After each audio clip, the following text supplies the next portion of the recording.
Mais bien sûr, elle n'est pas la seule structure qui existe. Fondée il y a tout juste 10 ans dans le Calvados, l'Escale gère aussi 200 logements et met en relation propriétaires et locataires à la recherche d'un toit. Dernier épisode signé Rémi Mauger avec Carole Lefrançois. Vous avez de la chance parce qu'il n'y a plus de feuilles, on voit ce paysage. Et on voit bien le quartier, le chemin vert, là-haut, au nord de Caen. Alain et Dominique Lepoutre y ont un appartement. Ils sont propriétaires solidaires. Le problème du mal logement, pour nous, c'est quelque chose qui nous tient aux tripes. Puis quand on a la chance de ne pas avoir trop de soucis d'argent, autant partager, en quelque sorte. Leur locataire, en ce moment, s'appelle Gérard Poulain. Il est de ces gens abîmés par la vie en grande rupture, malade et vulnérable. Longtemps, il n'a rien eu pour se loger. Il vivait de la voiture. Après la voiture, ils m'ont trouvé un foyer. Après, j'étais rue de l'Église. Puis habitat Ibélis, ils m'ont retrouvé là. Ça me rend plus heureuse quand je sais que ce qu'on a est utile. En fait, ça ne servirait à rien de garder de l'argent, pour moi, dans une banque si on ne s'en sert pas. Disons qu'on se sent plus heureux comme ça.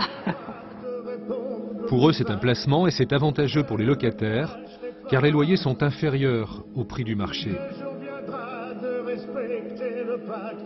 C'est environ 300 €. Moins de 300. Mais eux reçoivent aussi des allocations, ils ne payent pas 300 €. Hein. Vous connaissez les propriétaires? Oui, ils sont sympas. Ils viennent régulièrement me voir. Ils n'y sont pas obligés, car il existe aussi dans le Calvados, dans cet immeuble qui ne paie pas de mine, une autre association, l'Escale, agence immobilière et sociale, dont la mission est de faire le lien entre locataires et propriétaires. On a une plus grande disponibilité qu'un agent immobilier classique. Et un propriétaire, quand il s'adresse à l'Escale, il est souvent inquiet parce qu'on loge un public qui est plus précaire, qui a moins de ressources que le public classique. Et donc, il a l'impression qu'un public qui a moins de ressources est un public qui va moins payer son loyer. Donc, il faut le rassurer et on le rassure aussi avec une gestion extrêmement rigoureuse. J'ai toujours été scandalisé par le nombre de gens qui... Et c'est avec eux, ces propriétaires et ces locataires historiques, que l'Escale vient de célébrer ses 10 ans. 200 logements dans l'agglomération, dont celui d'Éric de Rennes. Encore tout épaté, qu'on lui ait déniché un toit par ici. Et moi, dans ma tête, je pensais qu'ils vont me filer un truc comme ça. Hein. Bon, et puis en fin de compte, j'étais agréablement surpris quand ils m'ont dit c'est rue Versis de Caumont. Centre-ville. Je vais aller le voir, oui, je veux bien. Je suis rentré, j'ai vu, j'ai dit oui, c'est bon. Tout de suite.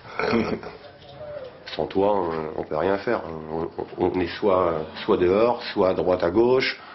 Soit le 115, soit du temporaire. Alors pour travailler, c'est pas simple. Hein. Donc, déjà quand on a un logement, c'est déjà dur, mais alors pas dur, trouver du boulot déjà aussi. Mais bon, quand on rentre, quand on a fini, on rentre chez soi, on est bien chez soi, voilà. Quand on dit qu'on fait de l'insertion par le logement, c'est ce que ça veut dire. On regarde comment la personne s'investit dans son logement. Les gens, la plupart du temps, ont un parcours chaotique avant d'arriver à l'Escale. Et l'objectif, c'est qu'il y ait ensuite un projet de vie pérenne. J'ai un petit boulot, un parcours emploi, c'est le PEC, un parcours emploi compétences. Bon, ça permet de remettre le pied à l'étrier, et puis on verra plus tard. Bon, c'est des contrats d'1 an. Après, on verra bien.